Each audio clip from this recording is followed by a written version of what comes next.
What's up, guys? It's Jason with Celebrity Teen Scene, and today I have with me Dr. Bryant. She is the president of the NAACP, doctor of psychology, and she's a life coach. It is a pleasure to have you today. Thank you for having me. I'm honored. Can you explain to us what exactly it is that you do, and how'd you get started? Absolutely. I'm a doctor of psychology. I have a private practice doing life coaching. I do motivational speaking, and I provide workshops. They're self-development success workshops where I provide tools on how to break the barriers that are keeping you from getting to that next level of success or just getting yourself out of those pain pockets.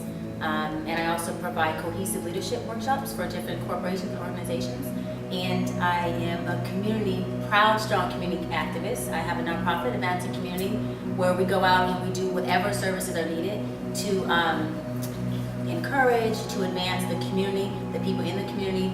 And so sometimes we're providing toy drives, back to school drives. We are busing in thousands of kids into different Spark games, NBA games, NFL games, exposing the inner city, which is where I'm from, to the bigger places of exposure that are needed. Growing up, what drove you to be the woman that you are today? What drove me to be the woman I am today growing up is I wanted to be better than myself every day. I'm still like that. So when I would wake up, I remember being a kid, everybody would be playing outside, and I would be having kid like 7, 8, math workbooks and comprehension reading workbooks they give in elementary school. I would take them home from class, and during the summer, I'd be reading them or doing math, whatever. They're doing some kind of cornball, boring stuff. And I remember my grandmother would always come in and be like, "Hey, are you okay? You don't want to go outside? You okay?" I'm like, "No, I'm fine, I'm fine." Always wanting my own solitude, my own space to soak up more, to do more.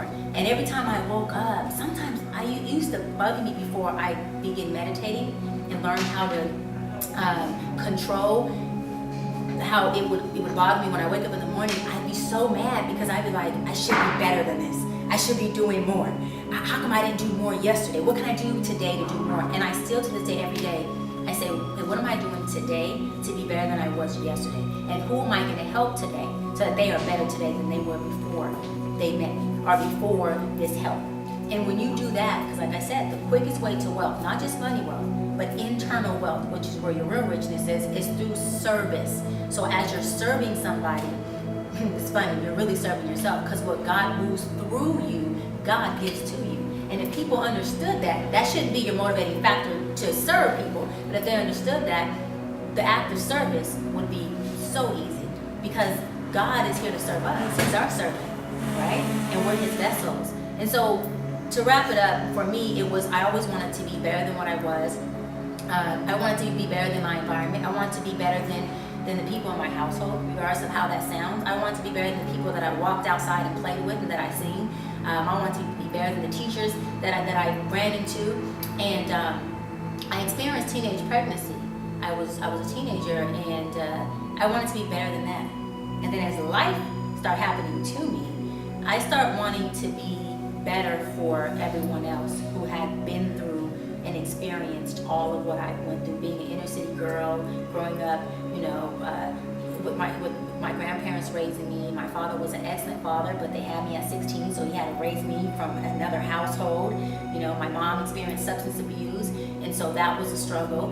And I remember growing up, and I'm like, why me? Why do I have to be the one? My grandparents raised me. Why did my mom have to be on drugs? And then as I got older and I started really doing some self-searching, God was like, well, because to whom much is given, much is required, my love. And you have been given a lot of voice.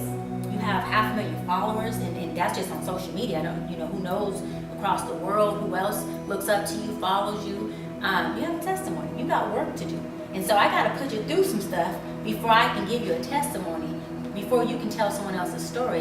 And when I go speak, I tell these girls in the inner city, I say, and these guys say, I see myself in you, and in you, and in you, and in you, and in you. I was all of you. This is who I have became. This is my polished me. This is who I've created. And the beauty is you can create this too. And so for me, it's like I'm always so honored to be able to tell my story, because I'm proud of.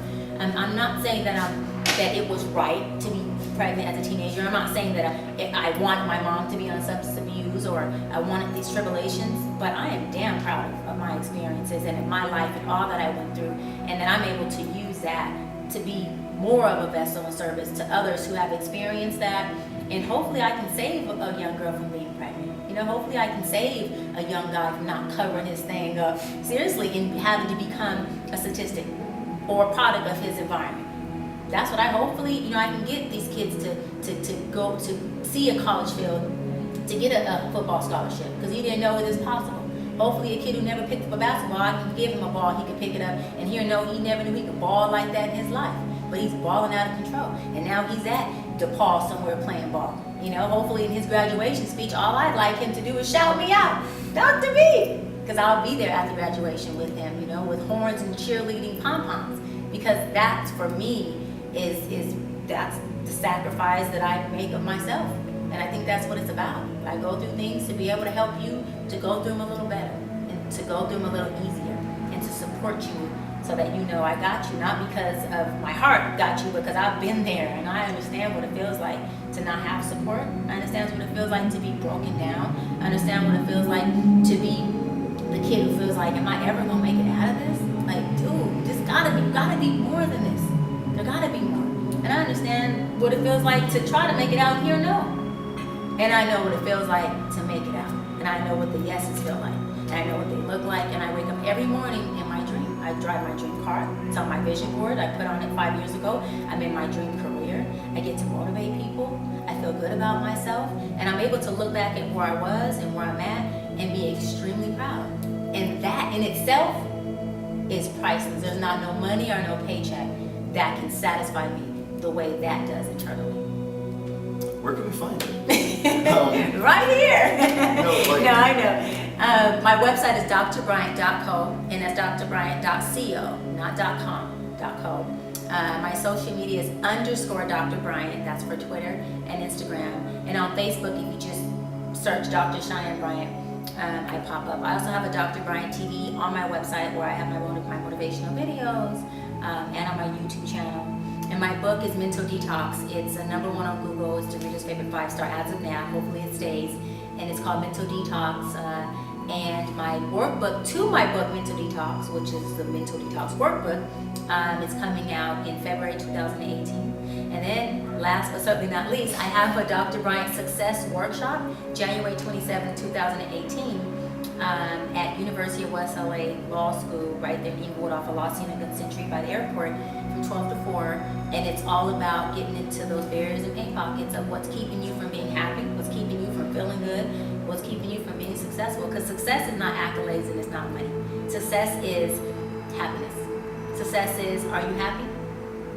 Are you happy? Are you proud? Is it working for you? If so, you are successful. Because there's a lot of billionaires who are suicidal, or who have committed it, who are miserable, empty, and unhappy, and that's not success. Success is not accolades or accomplishments. It is your internal happiness of what you're doing and what's working, and if you're happy. There's so many things that you said today that I'm definitely taking home, and I'm pretty sure the viewers are taking home. So it sounds like you do a lot of things. Is your line of work stressful? Like, what things do you incorporate in your everyday life that keeps your lifestyle all around healthy? Yeah, that's a great question too, by the way. So my line of work is not stressful because I love what I do. I always say if you love what you do, then you don't need an alarm clock in the morning, and stress doesn't haunt you. See, stress haunts you when your spirit is saying you're out of alignment with your purpose, or out of alignment with what you love to do. And so when you are in alignment with your purpose and what you love to do, then things just work in an ebb and flow way. Now, there's some challenges or some roads and some hiccups that we run into. Obviously, absolutely. If you're breathing and you're alive, life is going to happen to you. I always say that. And so that's just a part of being alive, right? But I absolutely love what I do and what I do to center myself and keep me in alignment and balance is I meditate every morning for about 30 minutes. I watch 1, 2, sometimes 3 motivational videos every single morning. Sometimes I watch myself, or I'm watching T.D. Jakes or E.T. Thomas on YouTube, and they're free. The videos are free to watch.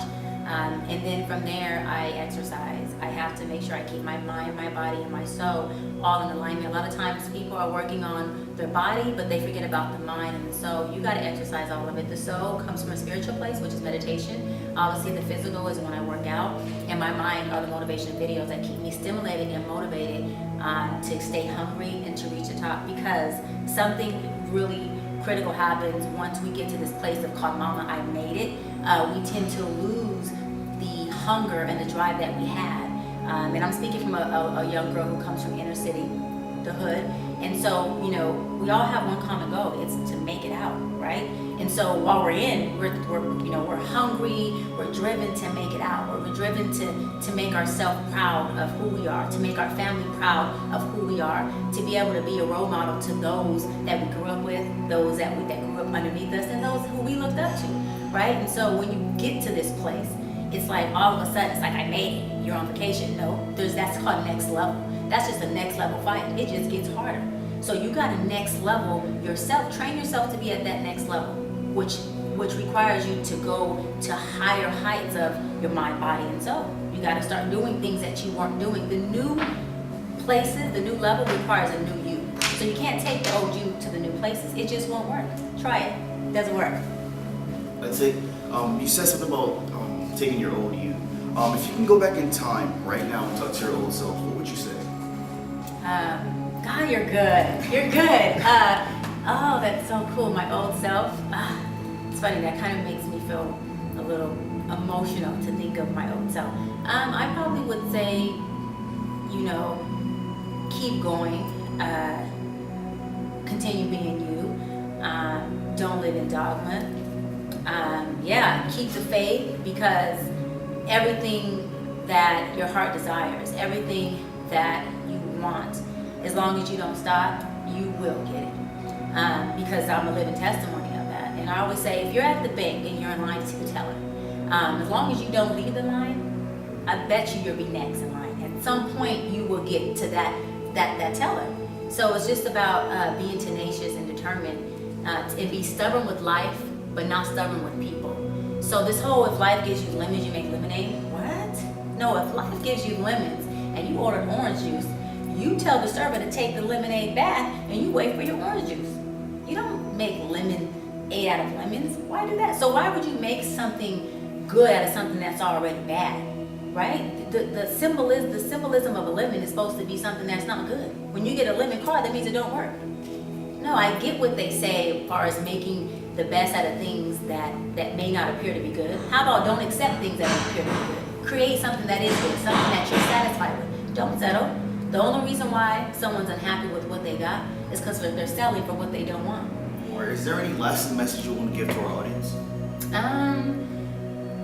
I want to say be authentic. Everyone has their audience. So, you know, the being you is what's needed to be so that you can attract your audience, your demographic. You can attract who's meant to be the in you moment, who's meant to see you or hear you speak, or who's meant to be in your energy or in your space. The moment you step out of being who you are and you're trying to be someone else, you ruin it. Because let me tell you something, no matter how hard I try to be you, I can never win your audience. I can never win your fan base. I can never win what's yours, because it's yours. It's not me, and I cannot sustain being you for longer than maybe the 2 seconds I'm trying. And even in the moment of being you for 2 seconds, it don't feel right. I'm out of alignment. I'm out of whack. And people see through that. People can see through superficialness. You know, it's like, be who you are, be proud of who you are, and just whoever it is you choose to be, make sure it's within integrity. And remember this. Be who you are, because as soon as you decide you don't like who that is in that moment, it takes 1 second to choose to be something else. So why not try being the best thing you know how to be, which is you first? And then you can create yourself. Say, I don't like this about me. Okay, cool. Unlearn it. And then learn something new and create who you are. Life is not about passing or being successful at everything. Life is about experience. It has been a pleasure to interview you. Thank you for having me. Thank you. You did so good. Wow, look at you. Jason Jackson with Celebrity Teen Scene, and we're out. Okay, wait, we're not out yet. I have a question for you. What advice would you give your age group, your millennials? To stay focused. A lot of us focus on social media, and that becomes their life almost. they use that as the pedestal to like be able to talk and walk outside. They use that to start conversations in person. They usually, hey, all right, is that your, what's your Instagram or what's your Snapchat? They don't ever just, you know, get to know people for them, you know? Kind of what I said, huh? Yeah. What? Okay, we're in alignment. We're in alignment. So, yeah, now we're out.